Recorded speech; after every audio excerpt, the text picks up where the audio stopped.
que el INDEC dio a conocer la canasta básica de la pobreza, que como dijimos en septiembre estuvo en 128.000 pesos. Eso marca, fíjense, ahora vamos a hablar de una línea de pobreza que ahora en octubre seguramente está arriba de los 135.000 pesos, que viene subiendo a razón de 8.000, 10.000 pesos por mes. Y además una canasta de la indigencia, la canasta básica de alimentos, que subió más que la inflación. En septiembre subió 7,1% y que lleva en los últimos 12 meses un aumento del 89%. 89% está subiendo la canasta básica de alimentos últimos 12 meses. La inflación de alimentos este año va a estar arriba del 100%, bien arriba del 100%.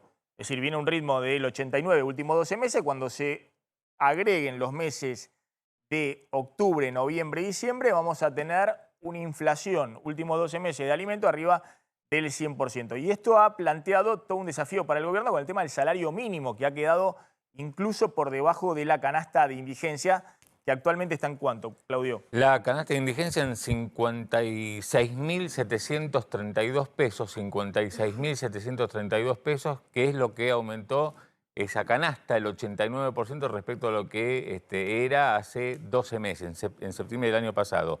Un salario mínimo a valores de hoy, porque el salario mínimo va aumentando mes tras mes, está en 54.550, con lo cual un salario mínimo no llega a cubrir la canasta básica alimentaria, la canasta de la indigencia. Bueno, por eso mismo el gobierno tomó la decisión de hacer una convocatoria para dentro de 2 a 3 semanas, se habla de mediados de noviembre, para actualizar el salario mínimo. El salario mínimo aumentó en lo que va del año 65%.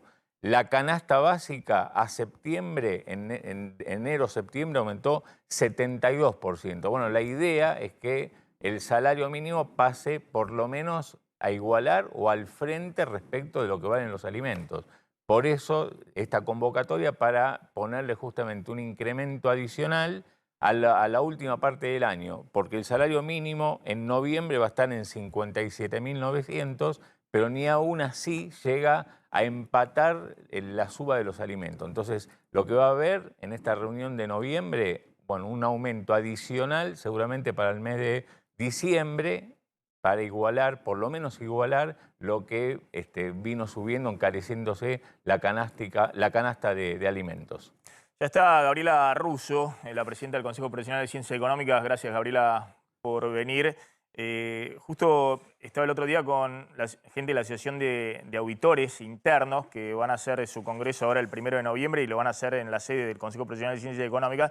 Y me hablaba muy bien de Gabriela Russo respecto a cómo asumió la defensa de los contadores y los profesionales de economía en medio de una situación caótica este año y frente a una AFIP que se había desmadrado, digamos, que no había, digamos, ningún tipo de señal para cómo ordenar el trabajo profesional de los contadores. Gabriela, se me ocurrió hablar con vos y tenía mucho interés en ver cuál es hoy, de lo que vos hablás, y principalmente en empresas PYME, cuál es hoy la preocupación que le transmiten las pequeñas empresas a los contadores, ¿no? A los profesionales que le ayudan a ordenar las cuentas. 100% de inflación, faltantes de dólares para insumos, el tema de los impuestos que se indexan todos con la inflación. Bueno, y ahora vamos a hablar, ¿no?, del tema de las ventas que empiezan a caer y eso dispara todos los costos de la empresa respecto a ventas. Pero ¿cuál es la principal preocupación que vos notás en el ambiente de la pequeña empresa? Bueno, hola Maxi, gracias por la invitación. Mira, esto es algo que no es actual, sino que se viene dando ya desde hace bastante tiempo, años, y que se ha profundizado en este último tiempo, teniendo en cuenta, como bien decías, el contexto inflacionario, el aumento de las paritarias, la cantidad de impuestos, la presión fiscal que sufren las pymes y sobre todo la incertidumbre, ¿no? Que creo que esa es la palabra clave en estos tiempos donde es muy difícil tomar decisiones para el empresario, sobre todo para el pyme. La imposibilidad de planificar nada. Exactamente. Vos no sabes cuál va a ser la inflación, se está hablando de un 100% más. Ahora, bueno, está aumentando el mínimo no imponible, que eso también afecta al empresario, no solo en lo que tiene que pagar de sueldo, sino también en su administración interna, ¿no? Porque todo esto son cambios permanentes que el empresario pyme está pensando en vender, viendo sus costos, pero también en cumplir con la cantidad de obligaciones fiscales y de todo tipo que impone el Estado. Y esto se traduce, obviamente esto se traslada a los profesionales que somos los que asesoramos día a día y que también nos vemos envueltos en este contexto difícil, ¿no?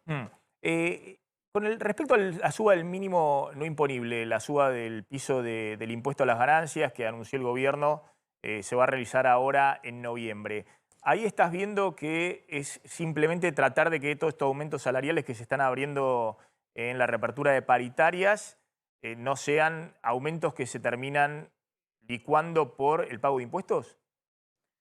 Bueno, estas decisiones que se vienen tomando ya, este sería el quinto cambio o modificación que estamos viendo desde que se creó esta deducción especial adicional y que, como te decía, genera incertidumbre y también complejidad en lo que es la liquidación de esos salarios, pero que son decisiones que hay que tomar por el contexto, porque si no, ese beneficio que en algún momento los trabajadores ven, entre comillas, porque es acompañar la inflación y que no se pierda el poder adquisitivo, se va perdiendo mes a mes porque la inflación va aumentando todos los meses. Entonces la decisión del gobierno en ese sentido es un poco, diríamos, medio obligada para sostener a este grupo de trabajadores que son los que están dentro del beneficio de no retención del impuesto a las ganancias. Sin embargo, esta propuesta que anunció Massa pareciera no llegar, ¿no?, al porcentaje necesario para equiparar no solo la inflación, sino también lo que es el aumento de los salarios en función de las paritarias. Es decir, va a estar por debajo del aumento promedio del RIPTE, como lo llamamos, de las remuneraciones en función a los aumentos salariales que entiendo van a seguir planteándose ante el gobierno, ¿no? Quiero mostrarte algo que ayer justamente me alertaba un empresario pyme que además hacía antes de ser un empresario muy exitoso hoy, consultoría como contador en distintas empresas y me contaba un poquito qué está pasando con los costos y con los márgenes de ganancia de las pymes, ¿no? Que hasta ahora, hasta hace 2 o 3 meses, bueno, fíjense de lo que estamos hablando. Hubo una fuerte suba de todos los costos, insumos, tenemos una plaquita, insumos, servicios, tarifas, tasa de interés, impuestos, pero ese aumento de todos los costos se trasladaba todo a precios, digamos, ¿no? Porque la demanda, el consumo aguantaba, entonces todo se trasladaba a precios. Últimos 3 meses de reapertura de paritarias, todo iba a precios. Todo a precios mientras se sostenía el consumo. Entonces, toda esa estructura de costos que venía a ritmo vertiginoso, pero el empresario pyme que no tiene los sistemas de la gerencia de finanzas, la gerencia de auditoría interna, la gerencia de especializados con gente especializada, lo que hace es, bueno, va viendo cuáles son sus costos, va trasladando lo que puede a precios y más o menos ve que el margen de rentabilidad sobre ventas se mantenga o el margen de los costos sobre ventas se mantengan. Y todo más o menos venía dando vuelta así con la inflación.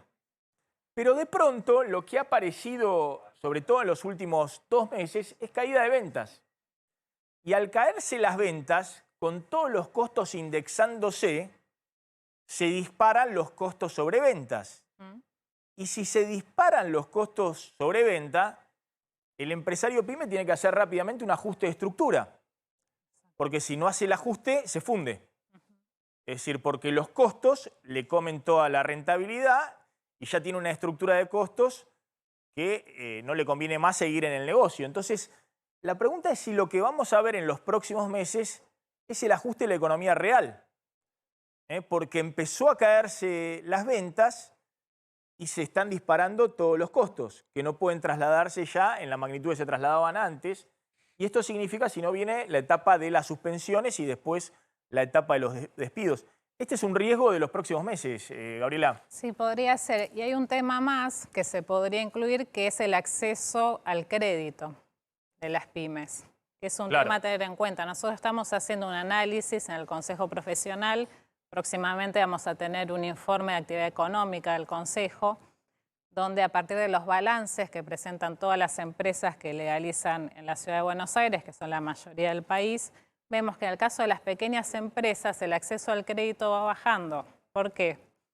Es decir, su nivel de endeudamiento, porque tienen dificultades para acceder al crédito. En un contexto como el actual es muy importante que tengan esa posibilidad. Sí, se ha desplomado, sobre todo en los últimos 2 meses, los créditos personales, los créditos por descubierto de cuenta corriente a las empresas y también los créditos en tarjeta de crédito, pero fundamentalmente el descubierto a las empresas, claro, pues estamos hablando de tasas arriba del 150%. Exactamente. Creo que una buena política pública sería apuntar a un mejor acceso al crédito de las pymes, que son el motor del desarrollo de nuestro país.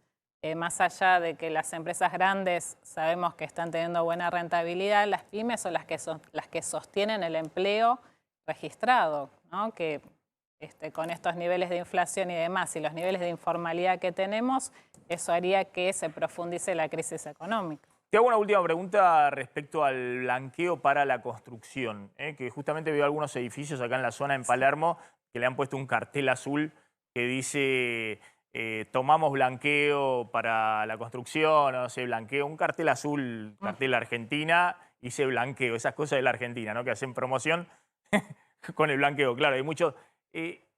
¿Está funcionando? ¿Los contadores están trabajando para adecuar a gente que tiene dinero en negro y que dice, bueno, por ahí entro a la construcción para preservar esos dólares con este blanqueo?